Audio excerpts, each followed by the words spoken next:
नमस्कार दोस्तों, एमपीडिया YouTube channel पे आप सभी का पुनः स्वागत है। जैसा कि ज्ञात है कि हम लोग हिंदी सब्जेक्ट का अध्ययन कर रहे हैं, इसी कड़ी को आगे बढ़ाते हुए आज हम लोग अध्ययन करेंगे उपवाक्य के बारे में। जैसा कि विगत क्लास हम लोगों ने वाक्य के बारे में अध्ययन किया था और वाक्य के अंतर्गत जब हम लोगों ने मिश्र वाक्य पढ़ा था तो उसमें कहा था कि मिश्र वाक्य में क्या होते हैं, एक प्रधान और अन्य आश्रित उपवाक्य होते हैं। और उसी दौरान हमने चर्चा करी थी कि उपवाक्यों के बारे में हम लोग अलग क्लास में अध्ययन करेंगे, क्योंकि उपवाक्य से संबंधित कुछ प्रश्न भी पूछे आते हैं कि इसमें कौन सा संज्ञा उपवाक्य है या उसमें विशेषण उपवाक्य है या क्रिया विशेषण उपवाक्य है। तो चलिए इसी को आगे बढ़ाते हुए आज हम लोग अध्ययन करते हैं उपवाक्य के बारे में।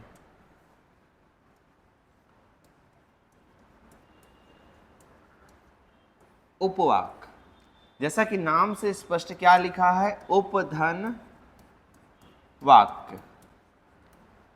जब आप देखते हैं उप और वाक्य लिखा तो उप का मतलब क्या होगा, मतलब कुछ सबऑर्डिनेट है, जिसे इंग्लिश में आप कह सकते हैं, वैसे कैप्टन को कहते हैं वाइस कैप्टन, सहभागिता निभाता है। वैसे ही उप का मतलब क्या हो जाता है, यहाँ पर सहभागिता आधा भाग उसका ले लेता है।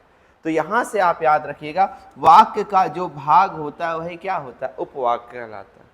यहाँ पर हमारे दिमाग में दो तीन प्रश्न बन जाते हैं। एक प्रश्न हमारा वाक्यांश का बन जाता है कि वाक्यांश और उपवाक्य कहीं एक तो नहीं। पहले यहां पर ध्यान दीजिए, दोनों में आपको समस्याएं बन जाती हैं कि ये लगता है कि नहीं जो उपवाक्य है वही वाक्यांश कहलाता है। तो ऐसा बिल्कुल भी नहीं, क्योंकि वाक्यांश का आप संधि विच्छेद करेंगे, चूंकि हम लोग पढ़ चुके हैं संधियों को और अध्ययन भी कर चुके हैं। तो इसका जब करते हैं आप तो आपका क्या बनता है, इसमें आपका बनता है दोस्तों वाक्य प्लस अंश। क्या बनता है, वाक्य प्लस अंश, अर्थात वाक्य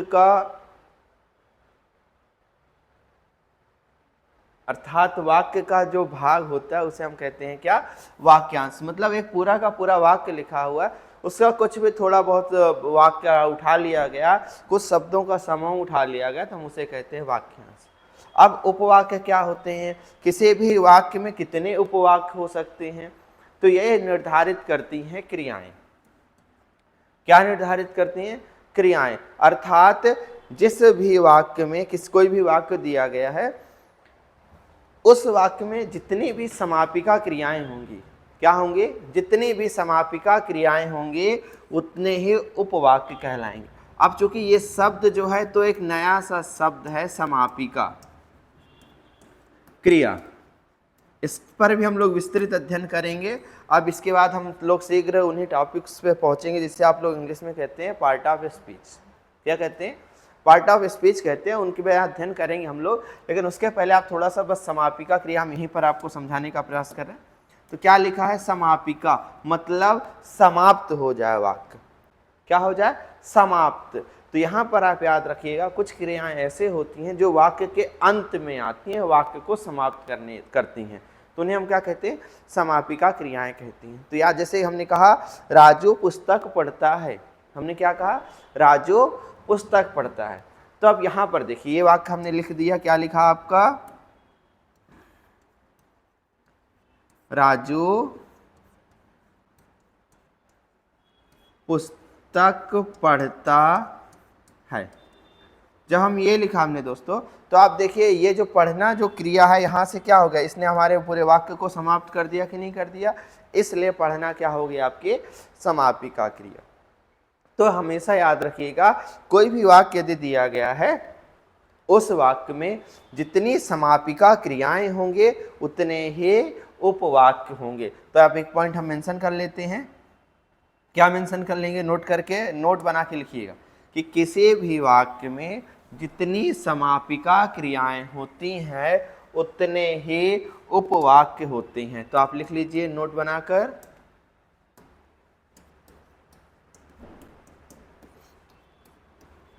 जितनी समापिका क्रियाएं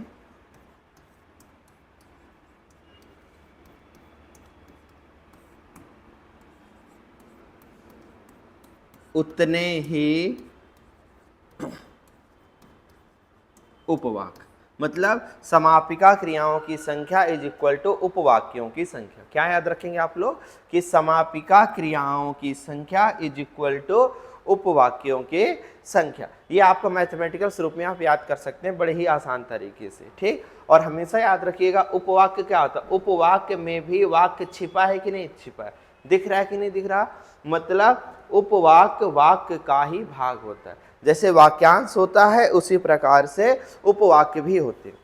अब इसमें अगले पॉइंट जो आपको ध्यान देना है और याद रखना हमेशा, क्या याद रखेंगे, देखिए जो वाक्यांश होते हैं दोस्तों उसमें उद्देश्य और विधेय का नहीं कि दोनों हो, दो में से कोई एक भी होता है चल जाता है। परंतु जब हम उपवाक्य की चर्चा करते हैं तो उपवाक्य में सदैव उद्देश्य और विधेय होते हैं, अर्थात उद्देश्य एवं लिख लें, उद्देश्य एवं विधेय दोनों उपवाक्य में उपस्थित होते हैं। उपस्थित क्या लिखा हमने, उद्देश्य एवं विधेय दोनों उपवाक्य में उपस्थित होते हैं।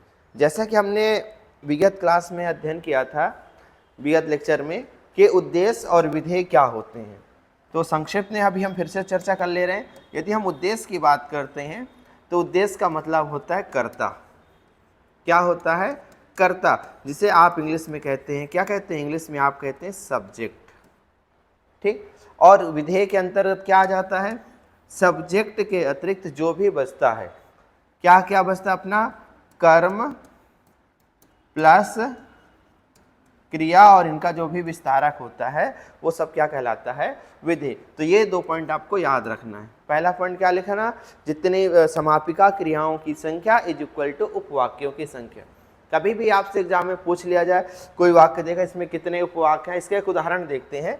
चलिए इतना समझ में आ गया आपको। अब यहाँ पर देखते हैं, इसको सिद्ध करने का प्रयास करते हैं। कैसे लिखा हमने, जितनी समापिका क्रियाएं उतने ही उपवाक्य। तो एक सरल सा लिखते हैं, चलिए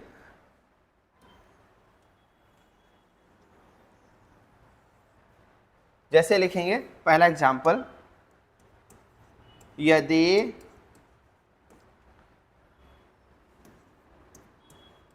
राम नरेश पढ़ाई करता, यदि राम नरेश पढ़ाई करता तो परीक्षा में अच्छे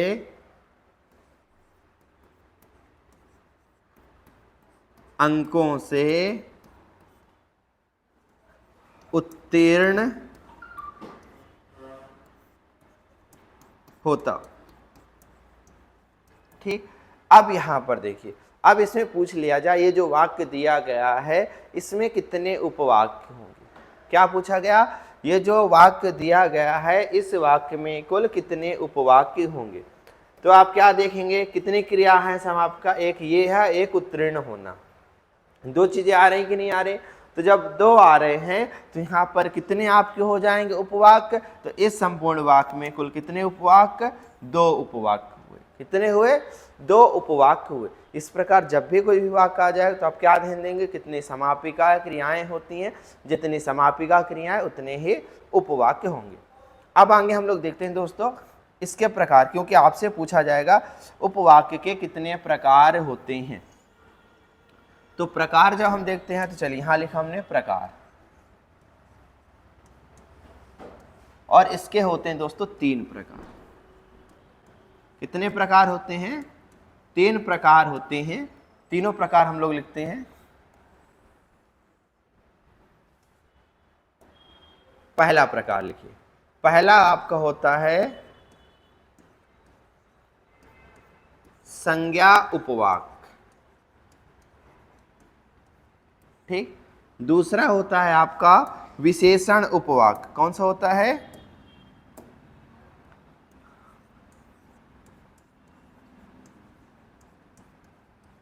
विशेषण उपवाक। और तीसरा लिखिए दोस्तों, तीसरा होता है आपका क्रिया विशेषण उपवाक। क्रिया विशेषण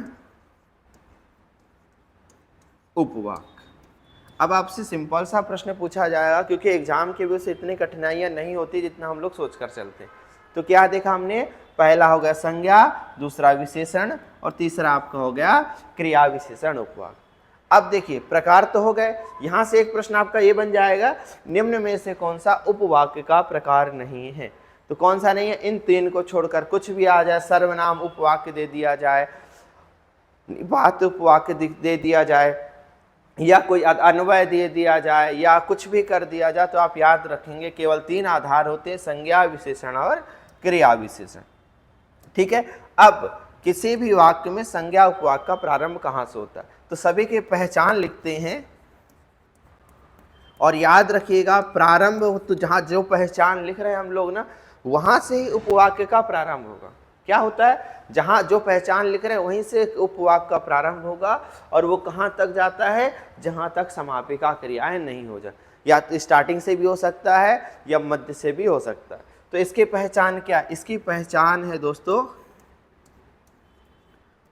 कि के से संज्ञा उपवाक्य का प्रारंभ कहां से होता है, आपका संज्ञा उपवाक्य का प्रारंभ होता है की से, और उपवाक्य की समाप्ति कहां पर होगी, जहां पर पहले क्या समाप्त हो जाए, पहली समापिका क्रिया आ जाएगी, वहां तक जाएगा आपका संज्ञा उपवाक्य। यहीं पर हम एक एग्जाम्पल लिखते हैं, देखिए जैसे हमने लिखा, एक उदाहरण यहीं पर हम इसका लिखते हैं,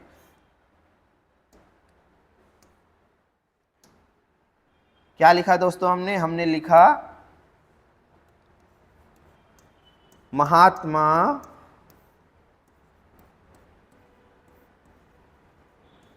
गांधी ने कहा कि सत्य का पालन करें, कि ये चलिए लिख दिया, सदैव सत्य बोले।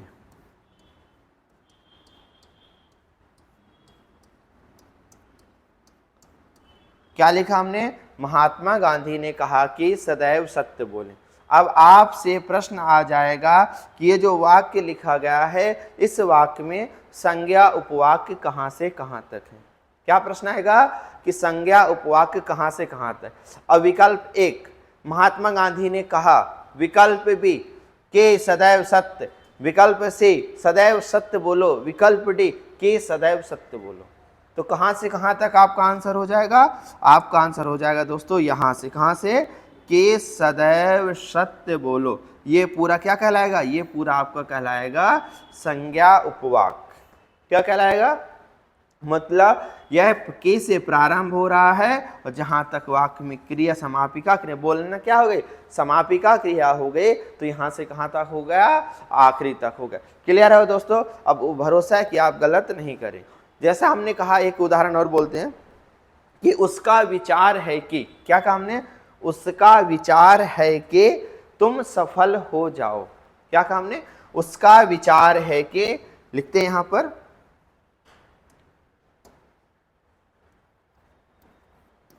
उसका विचार है कि तुम सफलता की ओर, और बड़ा लिख रहे हैं, बढ़ने का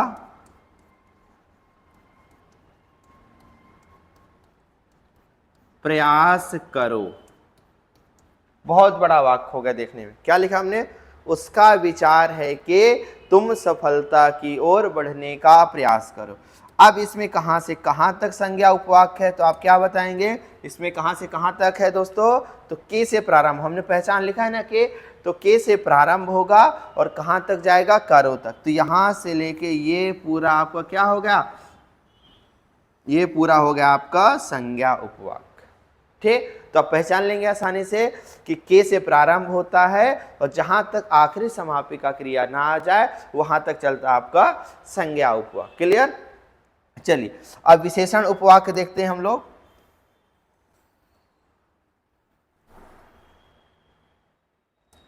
अब इसकी पहचान लिखिए, किसके?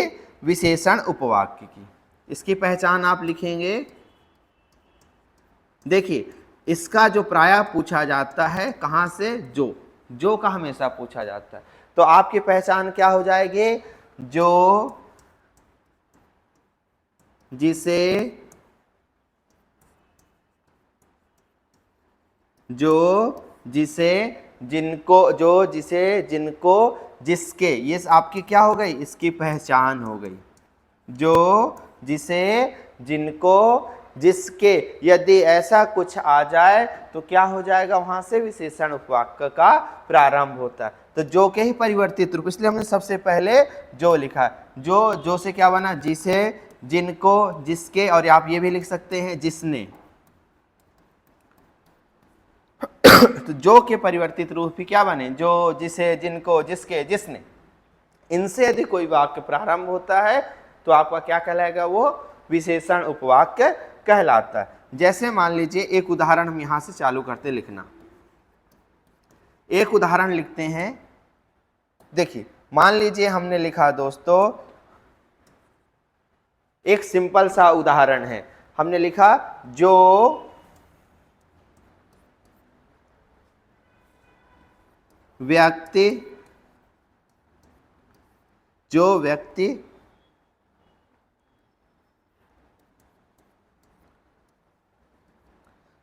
देखिए एक सरल सा वाक्य लिख रहे हैं, जो व्यक्ति साधु होते हैं, साधु महात्मा होते हैं या साधु होते हैं, उनका सभी आदर सम्मान करते हैं। क्या लिखा?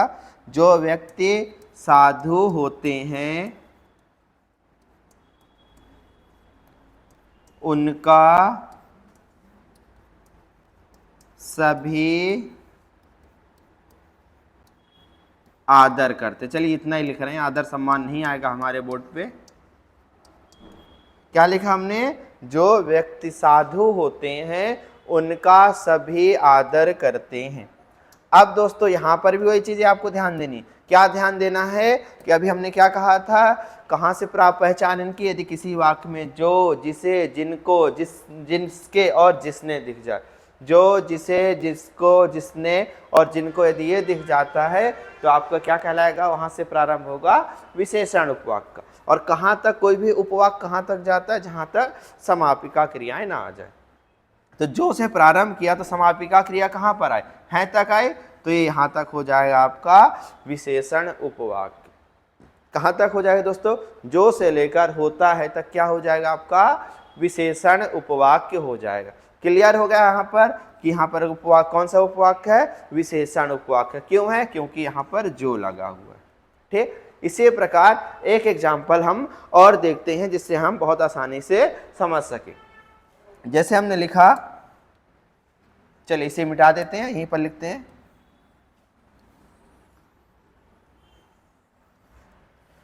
लिखा मैंने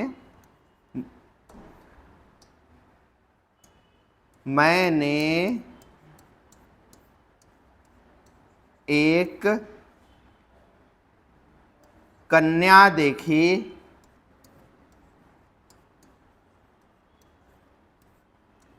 जो स्वर्ग की अप्सरा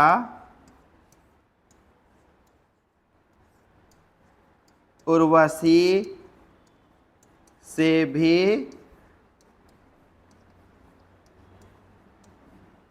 सुंदर थी। क्या लिखा हमने? कि मैंने एक कन्या देखी जो स्वर्ग की अप्सरा उर्वशी से भी सुंदर थी। जब ये लिखा है दोस्तों तो यहाँ पर कहाँ से कहाँ तक जाएंगे आप? पहचान सबसे पहले देखेंगे। इनमें से कुछ दिख रहा है इस पूरे के पूरे वाक्य में, तो कहाँ दिख रहा है? ये जो दिख रहा है, मतलब इसका प्रारंभ कहाँ से होगा? जो से होगा और कहाँ तक जाएगा? यहाँ तक जाएगा। कहाँ तक जाएगा? यहाँ तक जाएगा। तो क्या होगा इसका उपवाक पूरा का पूरा, जो स्वर्ग की अप्सरा उर्वशी से भी सुंदर थी। तो ये हो गया आपका विशेषण उपवाक। ठीक, अब चलिए दोस्तों आज का आखिरी टॉपिक देखते हैं, क्या अपना क्रिया विशेषण उपवाक। चलिए क्रिया विशेषण उपवाक हम लोग जल्दी से देख लेते हैं और आज की क्लास को यहीं पर फिर हम लोग समाप्त करते हैं। और अगले क्लास में हम लोग अध्ययन करेंगे किसके बारे में, समास के बारे में अध्ययन करेंगे। तो जब क्रिया विशेषण की बात की जाती है दोस्तों, तो आप क्या याद रख लेंगे, पहचान आपकी क्या हो जाएगी, पहचान हो जाएगी आपकी यदि अगर यद्यपि क्योंकि, क्या लिखा हमने, यदि अगर यद्यपि क्योंकि जैसा जहां, ये क्या हो जाएगा आपकी इसकी पहचान हो जाएगी, जैसा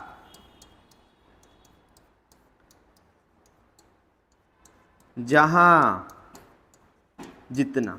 यदि किसी भी वाक्य में आपको ये दिख जाए, क्या दिख जाए, यदि अगर यद्यपि क्योंकि जैसा जहां जितना, किसी भी उपवाक्य में आपको कोई भी वाक्य दिया गया है, उस वाक्य में यदि ये दिख जाए तो वहीं से आपका किसका प्रारंभ हो जाएगा, आपके क्रिया विशेषण उपवाक्य का प्रारंभ हो जाता है। अब यदि आपने इसको और इसको याद कर लिया तो फिर इसको याद करने की आपको आवश्यकता ही नहीं है, क्योंकि उपवाक्य तो 3 ही प्रकार के हैं। अब जब 2 नहीं है तो फिर आंसर अपना क्या हो जाएगा, क्रिया विशेषण। ठीक है, तो आपकी पहचान क्या हो गई क्रिया विशेषण उपवाक्य के, यदि अगर यद्यपि जैसा जहां जितना। तो मान लीजिए हमने लिखा, एक उदाहरण लिखते हैं, क्या लिखा, यदि वर्षा आएगी तो श्याम भी आएगा। यदि वर्षा आएगी तो श्याम भी आएगा। अब इसमें कहां से कहां तक क्रिया विशेषण उपवाक्य का आपका हो गया, तो आपका हो गया दोस्तों यदि पहचान है, यदि से हमने पहचान लिया तो यदि से चल के कहां तक जाएगा, आएगी। याद रखिएगा तो नहीं शामिल होगा, तो इस पर बिल्कुल भी नहीं शामिल होगा। जैसे एक और उदाहरण लिखा हमने, एक और लिखते एग्जाम्पल, क्लियर हो गया होगा आपका, आखिरी एग्जाम्पल। ठीक, तो हम लिख रहे हैं उदाहरण,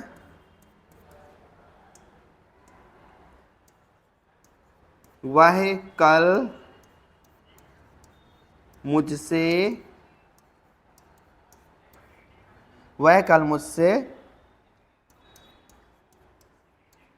मिलने नहीं आई,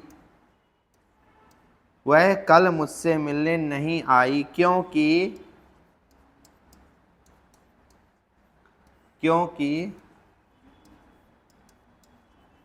उसके